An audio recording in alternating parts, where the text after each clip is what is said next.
Hey everybody, it's Valkerion once again, and we have another Gundam Arsenal Base ranked match. This time I mix up the team a little bit. I have the Exia on base attack with Mika. As usual, gotta use Mika, he's the best base attacker. We have Galio in the Guf Custom, and we also have Setsuna in the Barbatos as my unit attackers.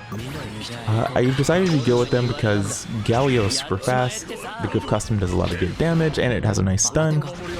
And I chose Setsuna because he's a pretty solid character all around, and the Barbatos is one of the strongest Gundams in terms of melee attacks. So, and melee attacks are the name of the game in Season 2. Anyway, we put Setsuna out first. We got him attacking a base, kind of drawing some fire. He's my only base attacker, so I'm not prioritizing him at the moment. I kind of want to see what the enemy team is. I kind of want to get them out on the field. Kind of want to run through them a little bit and then put my base attacker down. But like I said, I just kind of put him out there to kind of coax them out of the hive, so to speak. Anyway, we have Terry on right side defense. He is holding it down. It doesn't seem like he's having too much trouble at the moment, but yeah, the red frame on defense has been a pretty big change in Season 2. I'm curious to see if it'll stay that way in Season 3. Season 3 has been teased. They are doing an announcement for Season 3, giving the first preview of it tonight, actually. The night I'm recording this, they're doing it on the 28th, so... Anyway, we have Barbatos and Mika on the enemy team coming in for an attack. Shouldn't do too much damage, I believe. Oh, it did a lot of damage. That's right, I don't have Mei out on the field yet on this side, and Terry was taken down by McGillis, which is actually pretty surprising. But that is McGillis in his Grays unit. That is a unit that he is obviously canon pilot for. But also, McGillis is actually a pretty good character. You don't see him much in Season 2, he's kind of been overshadowed by a lot of other characters. There goes Galio in the Guf Custom, he is down. So I finally put Mei out on the field just to kind of slow this base attack down a bit. It needs to be under control. I'm not too worried about McGillis on the other side because he's an assault unit, annihilation unit, sorry. He attacks enemy units, not bases, so he's not going to do extra damage. Here I use Setsuna in the Barbatos just to get this unit off the field, get it out of my face. Yeah. We have this flag custom with Char as the pilot. It's not a terrible choice. Char gives a movement buff to any unit he uses, so it's pretty interesting that he chose this. But a lot of people would put Graham in the flag instead of Char. Char doesn't get a particular bonus for using the flag, and the flag is a melee unit, mostly, not so much a long-range unit. And Char is definitely a long-range attacker. Anyway, I put Setsuna out on the field. I wanted to get some damage in on this other enemy base. This side of the field is actually pretty wide open, so I kind of just wanted to get out there. But he has Akihiro on defense, and Akihiro on defense is pretty good. As you can see, he did a ton of damage. He has good damage, he has really good HP, he gets an HP buff. It's pretty crazy. But I sent in Galio and the Guf Custom to try to slow down Akihiro. I wanted to get Akihiro off the field, and that way I can kind of just attack bases. But this guy's team is pretty beefy. It's a little bit more difficult to deal with than I was thinking it would be. But at the moment, he's got the Gushien. The Gushien is actually pretty hard to deal with. It's got a really good shield. Its block chance tends to be pretty dang good. But yeah, no match for Galio. Galio took it out pretty solidly.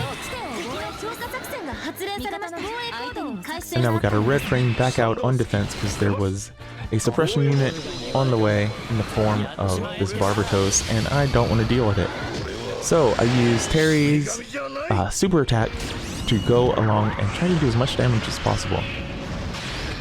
Since I recorded this match, I've changed up my team dozens of times. I'm pretty so-so. Now I've been using Terry with the Easy 8. It's kind of been the meta choice for Terry. The Easy 8 is a pretty good unit. It comes with an ability that lets it summon a smaller unit to kind of attack alongside it. And you can really watch it melt down some units. And it's really going to depend, especially with Terry, because it gets the, I believe, an 8th MS team bonus with that combination. So in general, Terry just kind of works with a lot of different cards, so it doesn't really matter what you put him with. But we have our Exia back out on the field. Akihiro is down, so this is the perfect opportunity to get in some damage. But sadly, this the Exia Gundam has a 3-bar super attack, so I would have loved to super attack there, but it just wouldn't have been viable. And here comes the Gushian rebates super again. This super does so much damage. It hits in a nice big sweeping cone. It's pretty strong. It's a really strong attack, and you see it in combinations of defense, you see it on suppression, you see it on attack. Everyone, it's kind of been one of the units that a lot of people have been leaning on this season.